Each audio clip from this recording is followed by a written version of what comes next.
ಹಾಗಾದ್ರೆ ನಟ ದರ್ಶನ್ಗೆ ಮತ್ತೆ ಜೈಲುವಾಸ ಫಿಕ್ಸ್ ಆಗುತ್ತೆ. ಈಗಾಗಲೇ 6 ವಾರಗಳ ಮಧ್ಯಂತರ ಜಾಮೀನಿನ ಮೇಲೆ ಬಿಜಿಎಸ್ ಆಸ್ಪತ್ರೆಯಲ್ಲಿ ದರ್ಶನ್ ಚಿಕಿತ್ಸೆಯನ್ನು ಪಡೆದುಕೊಳ್ತಿದ್ದಾರೆ.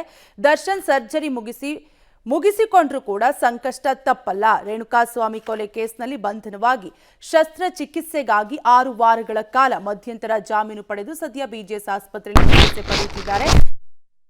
ಜಾಮೀನು ಅವಧಿ ಮುಗಿದ ಬಳಿಕ ಮತ್ತೆ ಜೈಲಿಗೆ ಹೋಗಲೇಬೇಕು. ನಟ ದರ್ಶನ್ಗೆ ಮತ್ತೆ ಜಾಮೀನು ನೀಡದಂತೆ ಸುಪ್ರೀಂ ಕೋರ್ಟ್ನಲ್ಲಿ ಮನವಿ ಮಾಡಲು ಪೊಲೀಸರು ತಯಾರಿ ಮಾಡಿಕೊಳ್ತಿದ್ದಾರೆ. ಚಿಕಿತ್ಸೆಗಾಗಿ 1.5 ತಿಂಗಳ ಅವಧಿಗೆ ಜಾಮೀನು ಪಡೆದಿದ್ದು ಮತ್ತೆ ಜೈಲಿಗೆ ಹೋಗಬೇಕೆಂದು ಗೃಹ ಸಚಿವ ಪರಮೇಶ್ವರ್ ಕೂಡ ಸ್ಪಷ್ಟಪಡಿಸಿದ್ದಾರೆ.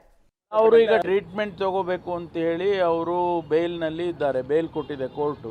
3 ತಿಂಗಳು ಬೇಲ್ ಕೊಟ್ಟಿದ್ದಾರೆ. ಆ ಟ್ರೀಟ್ಮೆಂಟ್ ತಗೊಂಡಾದ್ಮೇಲೆ 3 ತಿಂಗಳಾದ್ಮೇಲೆ ಅವ್ರು ವಾಪಸ್ ಹೋಗ್ಬೇಕಾಗುತ್ತೆ. ಮುಂದುವರಿದು ಏನಾದರೂ ಅವ್ರಿಗೆ ಮತ್ತೆ ಬೇಲ್ ಕೇಳ್ತಾರೆ ಗೊತ್ತಿಲ್ಲ.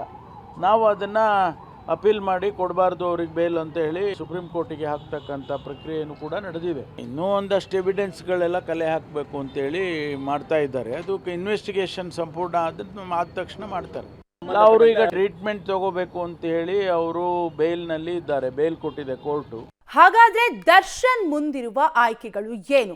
ನಟ ದರ್ಶನ್ ರೆಗ್ಯುಲರ್ ಬೇಲ್ಗೆ ಮೊರೆ ಹೋಗ್ಬೋದು. ಅಂದ್ರೆ ದರ್ಶನ್ ಮುಂದೆ 6 ವಾರಗಳ ನಂತರ ಏನೆಲ್ಲ ಆಯ್ಕೆಗಳಿವೆ ಅನ್ನೋದನ್ನ ನೋಡೋದಾದ್ರೆ ನಟ ದರ್ಶನ್ ರೆಗ್ಯುಲರ್ ಬೇಲ್ಗೆ ಮೊರೆ ಹೋಗ್ಬೋದು.